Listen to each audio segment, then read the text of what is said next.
C. Joseph Vijay எனும் நான்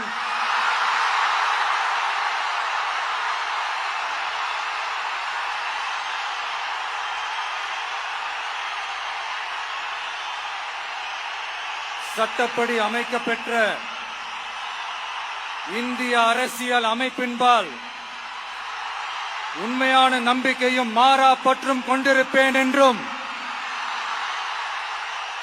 இந்திய நாட்டின் ஒப்பில்லாத முழு முதல் ஆட்சியையும் ஒருமையையும் நிலை நிறுத்துவேன் என்றும்